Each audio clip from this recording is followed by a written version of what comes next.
Саламатсыздарбы, урматтуу телекөрүүчүлөр. Бүгүнкү сабагыбыздан кыргыз элине аттын кашкасындай белгилүү жазуучулук өнөрдө дагы абдан айырмаланып турган биздин белгилүү инсаныбыз Төлөгөн Касымбеков тууралуу сөз болот. Төлөгөн Касымбеков тарыхый романдарды жаратуу менен айырмаланган. Аны жакшы билесиздер.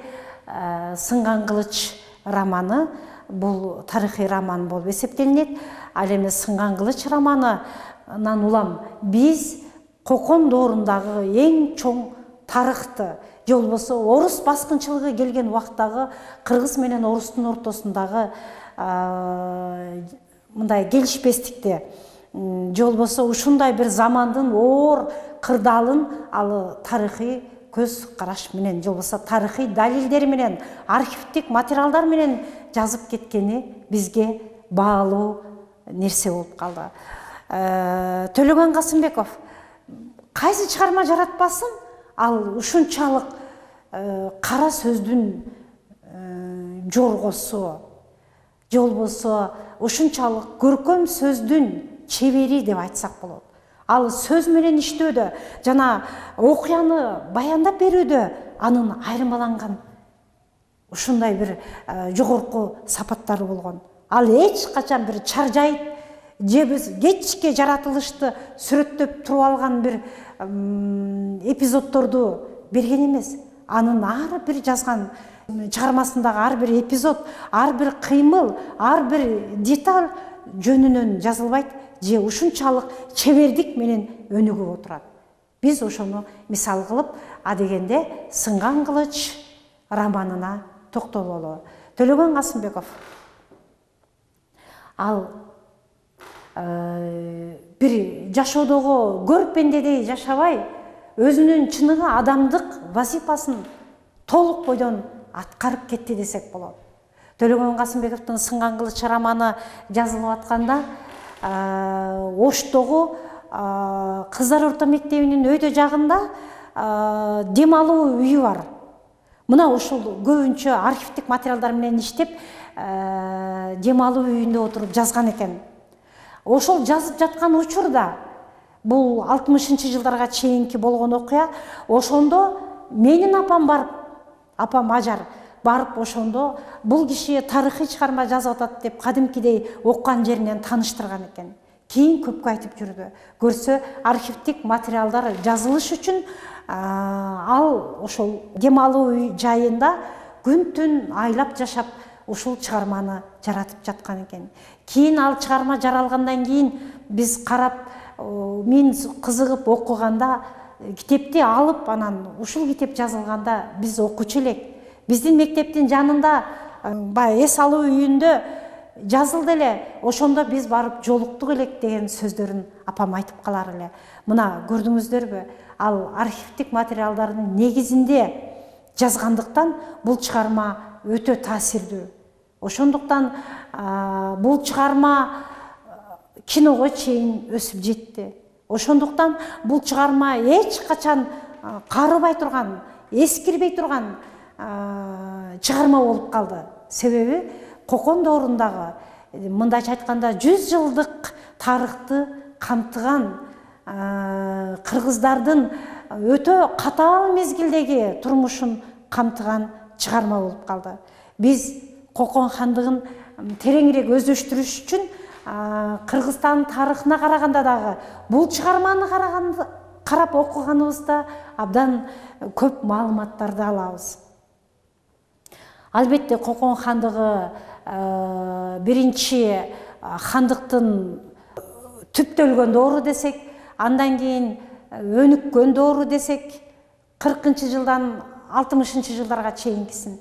60-жылдан 1860-жылдан 1876-жылга чейин бул хандыктын ураган, же болбосо ушунчалык бийликтин начардаган учуру дейбиз. Мына ушул учурдун бардыгы камтылат.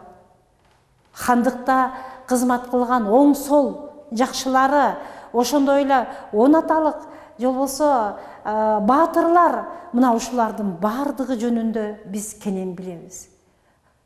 Бир эпизодду алалы. Бул жерде салт да кирип кетет, жашоо тиричилик, күндөлүк социалдык турмуш да кирип кетет. Мисалы, Нүзүптүн түшүн алалы. Силерге бул чыгарма тууралуу кыскача баяндап берүүдө биз Нүзүптүн түшүн алалы.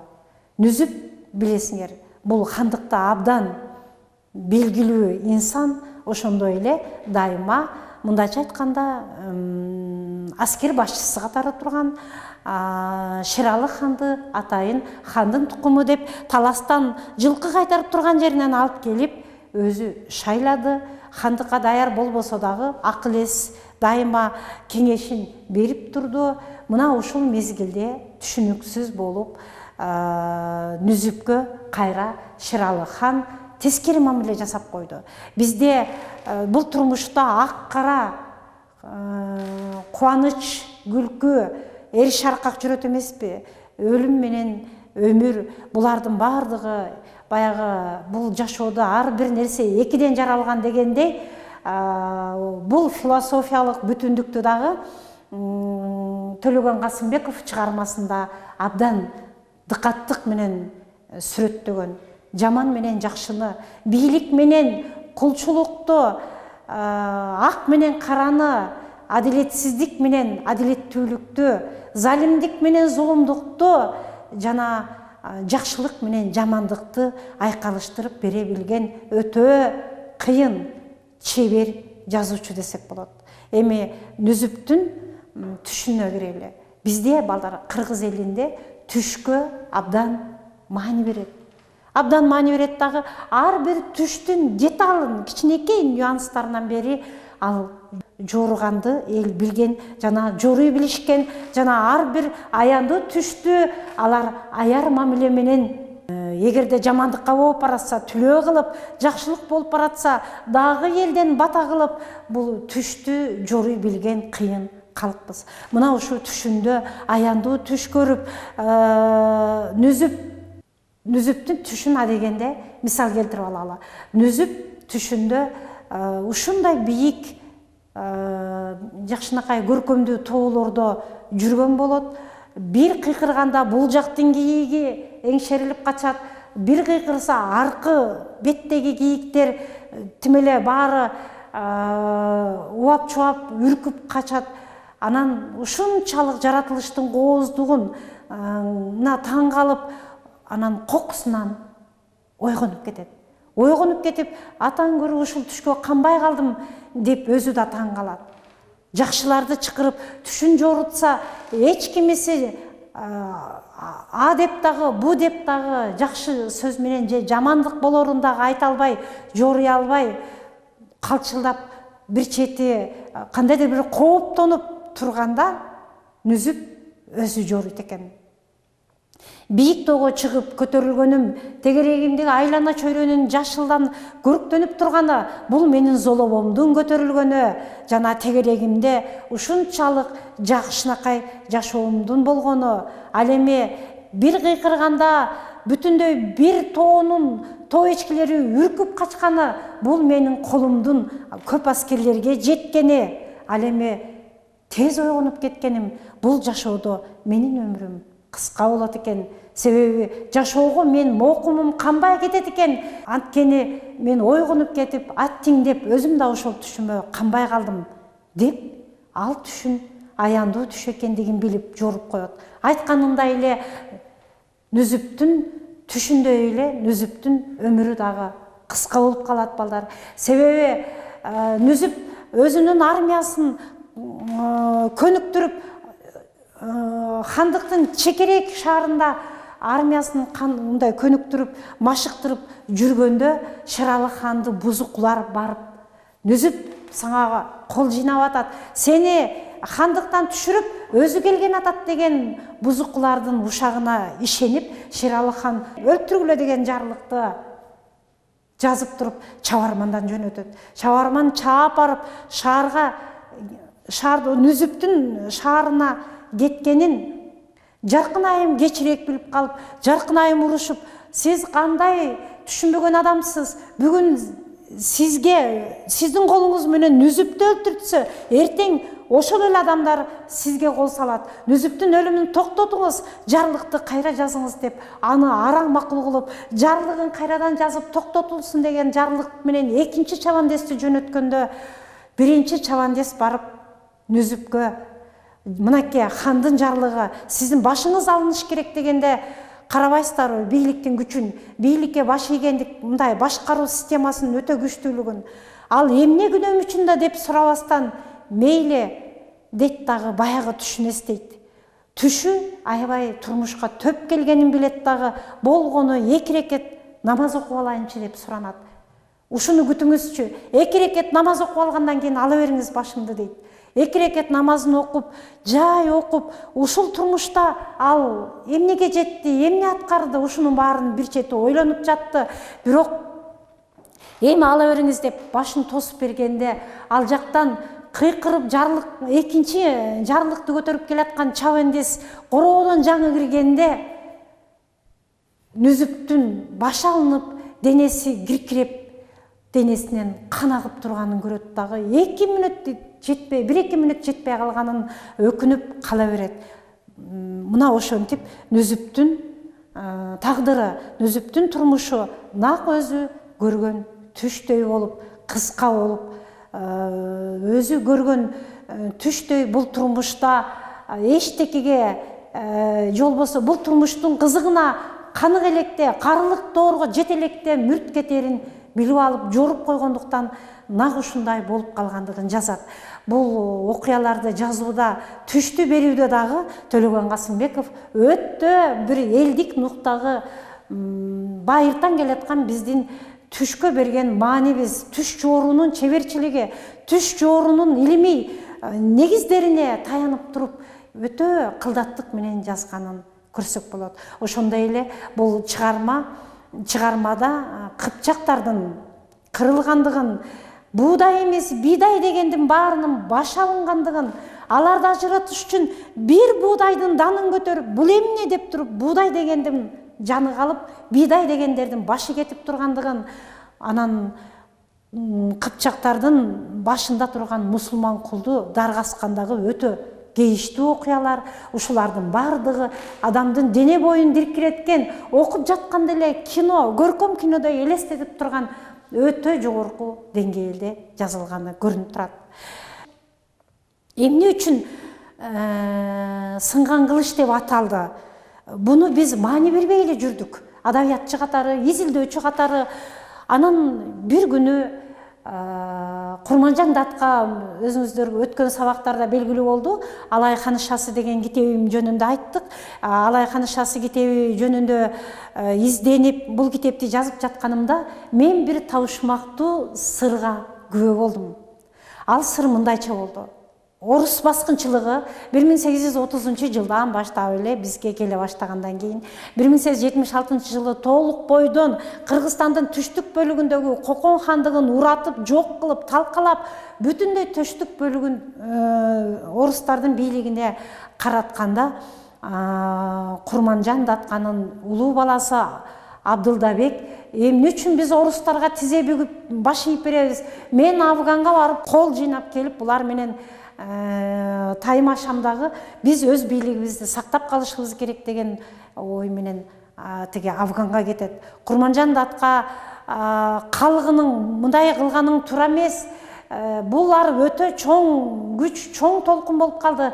Биз алардын алдында алсыз болуп калдык. Элге бүлүк салбагын дегенине болбой, баласы макул болбой кетет. Мына ошондо Курманжан Датканы чакырып, жанагы генерал Скобелов кабыл алып, балдарыңыз мурункудай эле бийликте кала берсин, бир баласын ок атты, бир баласы алайды, бир баласы өзгөндө бийлик кылып турган, балдарыңыз ошол эле бойдон бийликте калсын. Мен сизге таң калам, сиздей баатыр төрөгөн аялга абдан суктанам. Мен да сиздин бир балаңыз, баатыр балаңыз болгум келет деп Скобелев аябай толкунданып сүйлөп, анан Абдылдабек кайтсын, кайт деп айткыла, Абдылдабекке атайын кишин жөнөткүлө, келип бияктан өз бийлигин жүргүзө берсин, биз каршы эмеспиз дегенде Абдылдабекке Шабдан баатыр барат артынан. Шабдан баатыр артынан барып, алар Афгандын аркы чек арасына өтүп жашап калган учур болот.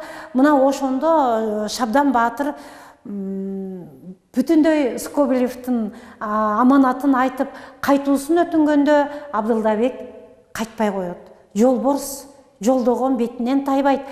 Мен эч качан кайтпаймын. Менин элим орустардын бийлигинин астында калабы деп дагы кейип, анан артыман келип ушунчалык неме кылганыңыз үчүн рахмат. Мен сизге өзүмдүн сынган кылычымды белек кылайын дейт экен. Мына көрдүңүздөрбү? Сынган кылычтын табышмактуу аталып калганы ушул экен. Кылычым мен сыяктуу, себеби мен орус бийлигинин алдында жеңилген жокмун, бирок кичине сындым дейт экен. Ошон үчүн ал сынган кылычын белек кылып берет экен. Ошондон улам бул тарыхый чыгарма сынган кылыч деп аталып калган экен. Биз ошону жандырмагын билгенден кийин Төлөгөн Касымбековго жетип барып дагы талкуулагыбыз келди. Бирок ишенсеңиздер, Төлөгөн Касымбеков ошол кезде абдан начарлап, үстүнө киши кирбей калган экен. Биз ушунчалык сүйүнүп жетип барганыбыз менен туугандары аркылуу биз кире алган жокпуз. Бирок бир иниси тосуп алып бизге жакшы кабар айтты.